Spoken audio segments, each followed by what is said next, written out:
Hello everyone, welcome back to this YouTube channel. जैसा कि आप जानते हैं कि इस सेशन में हम लोग एसपीडी जनरल नॉलेज का सेशन कवर करते हैं, तो टॉपिक वाइज कवर करते हैं। आज का टॉपिक रहेगा पृथ्वी एक परिचय। ठीक है, यानी कि जो हमारा अर्थ है उसके बारे में कुछ इंपॉर्टेंट टॉपिक डिस्कस करेंगे। तो चलिए वीडियो शुरू करते हैं। जल्दी से लाइक कर दीजिए और चैनल पर नए हैं तो जल्दी से चैनल को सब्सक्राइब कर लीजिए। तो देखिए यहाँ पे दिया गया पृथ्वी एक परिचय। तो पृथ्वी के बारे में हम लोग सबसे पहले जानेंगे कि पृथ्वी का विषुवतीय व्यास, जो इसका विषुवतीय व्यास है वो कितना होगा। तो 12,756 किलोमीटर। ठीक है, तो विषुवतीय व्यास इसका क्या विषुवतीय, ठीक है, विषुवत रेखा आप जानते होंगे। ठीक है, जो इक्वेटर होता है उसको बोलते हैं विषुवत रेखा। तो उसका व्यास कितना है। ठीक है, व्यास क्या होता है कि मान लीजिए कि एक सर्कल हो गया। ठीक है, तो देखिए जो आधा होता है उसको त्रिज्या बोलते हैं, जो पूरा लाइन जो इस तरह से जाएगा उसको व्यास बोलते हैं। यानी कि एक छोर से लेके दूसरे छोर तक कितना इसका व्यास है वो पूछा गया है। तो कितना है 12,756 किलोमीटर। ठीक है, आगे बढ़ते हैं। नेक्स्ट दिया गया है कि पृथ्वी का ध्रुवीय व्यास। तो ध्रुवीय किसको बोलते हैं, ये ऊपर से नीचे वाला। ठीक है, इसको पोल बोलते हैं। पोल मतलब ध्रुव होता है। तो ध्रुवीय व्यास की बात करें तो 12,714 किलोमीटर। कितना हो जाएगा 12,714 किलोमीटर। यानी कि कुछ पृथ्वी किस तरह से होगा, तो देखिए ये इस तरह से ज़्यादा हो जाएगा, ये कम हो जाएगा। ठीक है, जैसे अंडा होता है तो अंडा किस तरह से होता है, इस तरह से होता है ना। ये इसका जो ये वाला जो भाग होगा वो कम हो जाएगा और ये वाला ज़्यादा हो जाएगा। जैसे यहाँ पे देख रहा है तो ये जो क्या है इक्वेटर है, यानी कि विषुवतीय व्यास वो ज़्यादा है और यहाँ पे ये कम है। कितना का अंतर है यहाँ पे, तो देख सकते हैं 42 किलोमीटर का अंतर है।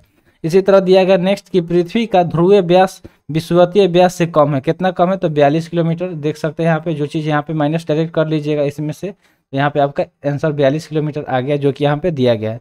पृथ्वी पर जल का भाग है, जो पृथ्वी है उस पर जल कितना उपस्थित है, तो 71%। ठीक है, 100% में 71% क्या है, जल है। तो बाकी क्या हो जाएगा हमारा, बाकी हमारा जो हो जाएगा वो क्या हो जाएगा, भूभाग हो जाएगा। ठीक है, वो भूभाग हो जाएगा।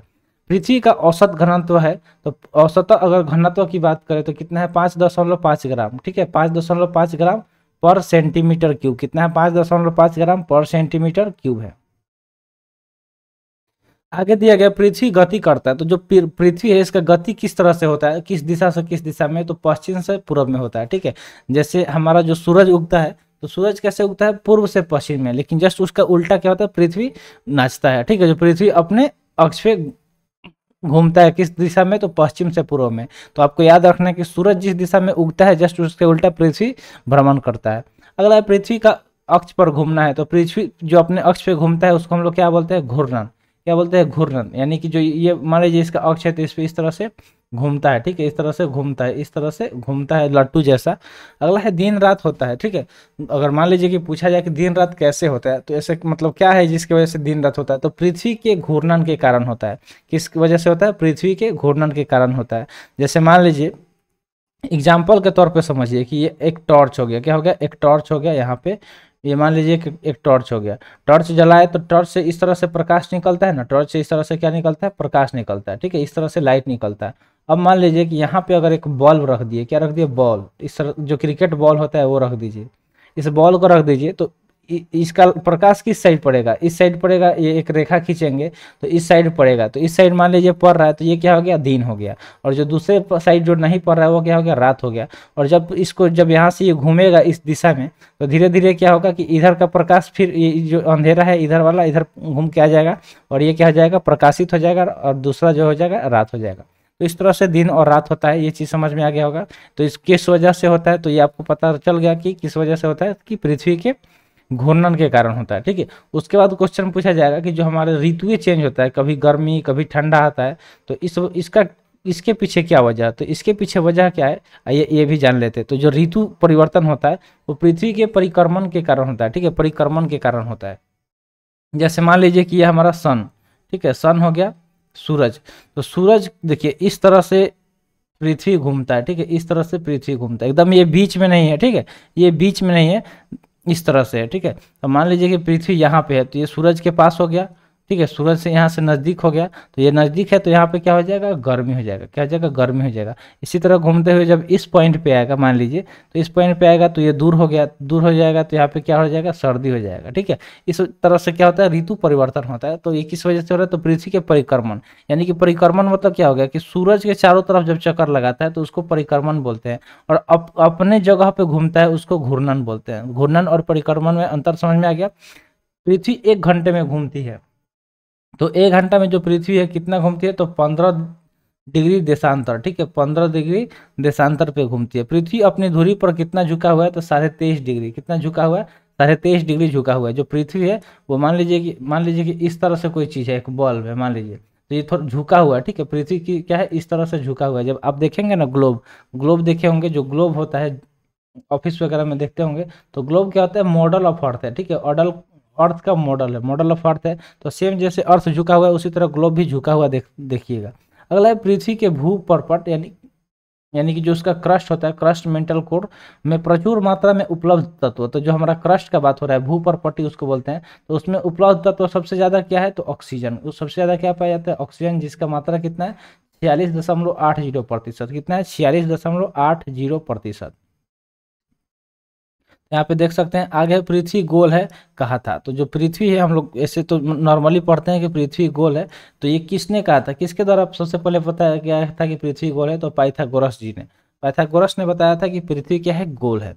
अगला है कि पृथ्वी की सतह के नीचे का द्रवीभूत सेल कहलाता है। जो पृथ्वी के निचले सतह में जो द्रवीभूत यानी कि द्रव के रूप में जो सेल है उसको मैग्मा बोला जाता है, ठीक है, क्या बोलते हैं, मैग्मा बोलते हैं। ये तरल पदार्थ में होता है, किस पदार्थ में, तरल पदार्थ में होता है, यानी कि लिक्विड फॉर्म में, ठीक है, तरल यानी कि क्या होता है, लिक्विड फॉर्म में, जिस तरह से पानी होता है इस तरह से होता है। तो जब ज्वालामुखी फटता है, मान लीजिए कि इस तरह से पहाड़ वगैरह है, ठीक है, इस तरह से पहाड़ वगैरह है, तो जब मान लीजिए कि यहाँ से ज्वालामुखी फटा, तो ज्वालामुखी जब फटेगा ना यहाँ से, तो अंदर क्या होगा कि ये लिक्विड फॉर्म में होगा, यही निकलेगा बाहर, और जलते इस तरह से लिक्विड गिर गिर जाएगा और बाद में वो जम जाएगा, ठीक है, तो वो और ज़्यादा क्या हो जाएगा, पठार जैसा का निर्माण कर देगा, ठीक है, पठार वगैरह का निर्माण हो जाता है इसी से। तो उसको अंदर वाले को क्या बोलते हैं, मैग्मा बोलते हैं, क्या बोलते हैं, मैग्मा, ठीक है।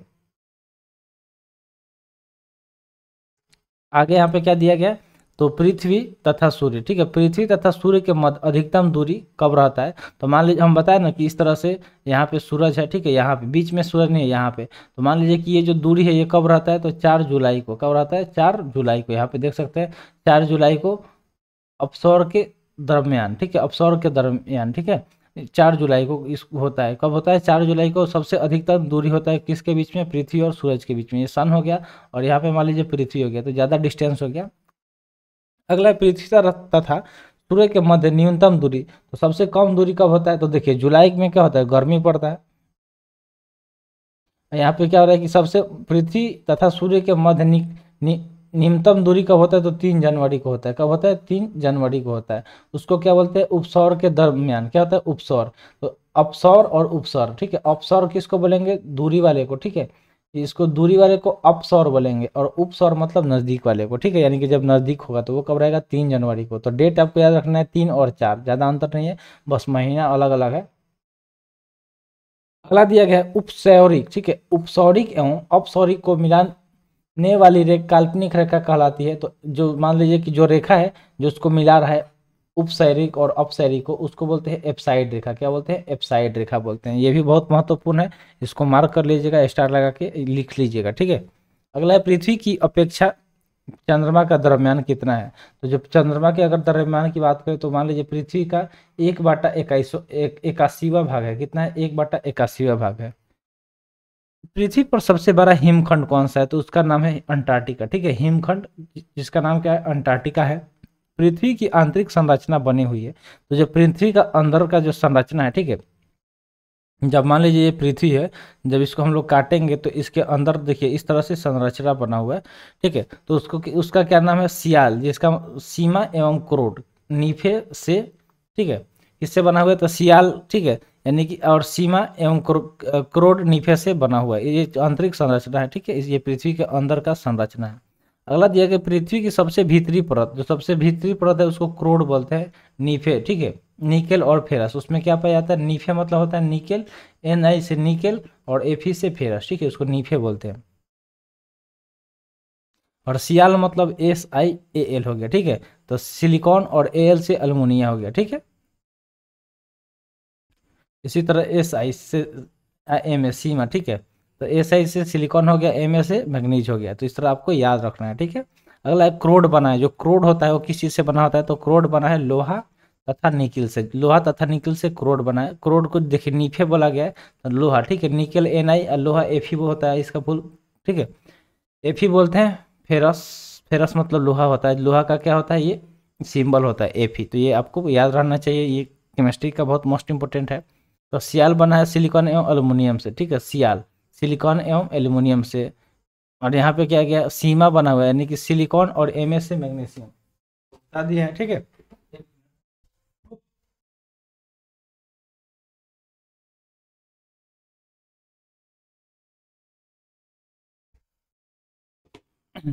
तो सिलिकॉन एवं मैग्नीशियम से बना है। अब देखिए पृथ्वी का सुरक्षा बाल किसको बोलते हैं, तो सुरक्षा जो हॉल होता है उसको ज्वालामुखी को बोलते हैं।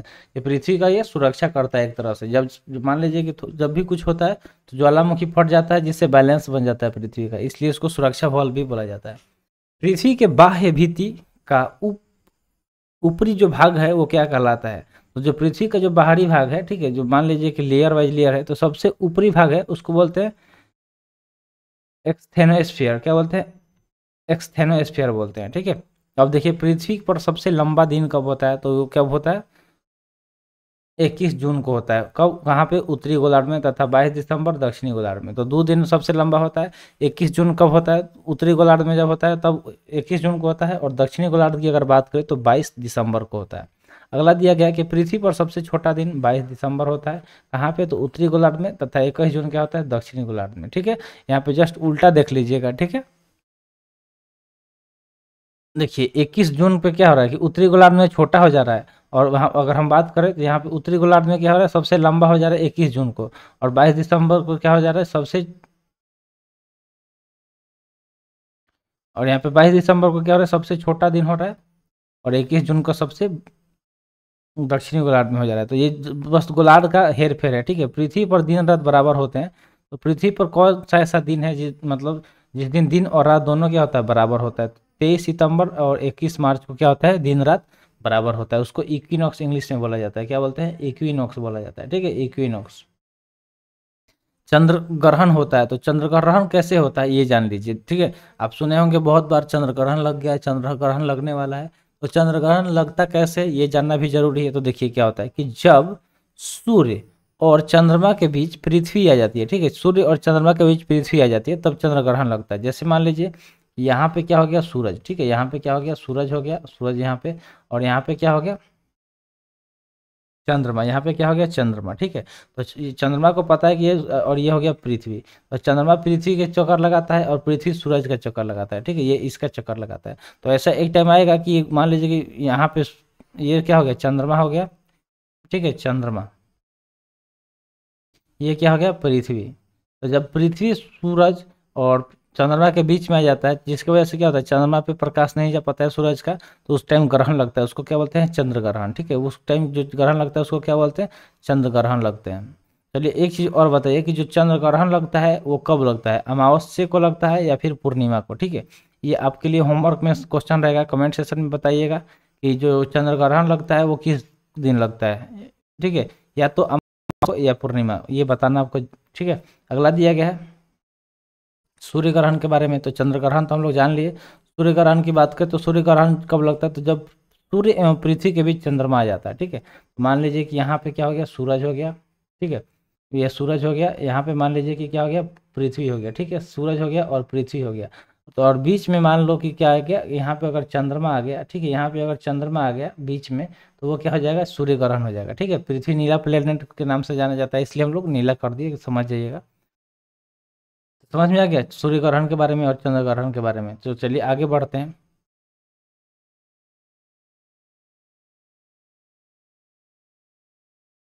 बस इतना सा और बचा हुआ है, तो दिया गया है यहाँ पे,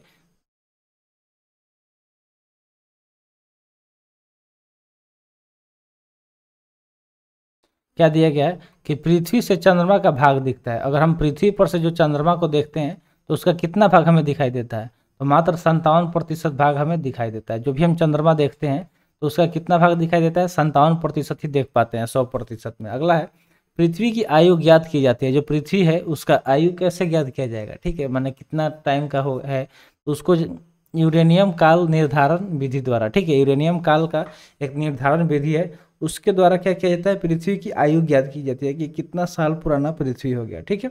अगला है अश्व अक्षांश संबंधित है। जो अश्व अक्षांश है वो किस चीज से संबंधित है, किस चीज से जुड़ा हुआ है, वो जुड़ा हुआ है 30 डिग्री से 40 डिग्री उत्तरी तथा दक्षिणी अक्षांश से। किससे जुड़ा हुआ है? 30 डिग्री 40 डिग्री उत्तरी तथा दक्षिणी अक्षांश से। दिया गया नेक्स्ट, पृथ्वी पर अक्षांश तथा देशांतर रेखाएं हैं। तो जो अक्षांश तथा देशांतर रेखाएं हैं कौन कौन से? 180 एवं 360। कितना है? 180 और 360। 180 क्या हो गया? अक्षांश हो गया, ठीक है, और देशांतर 360 हो गया।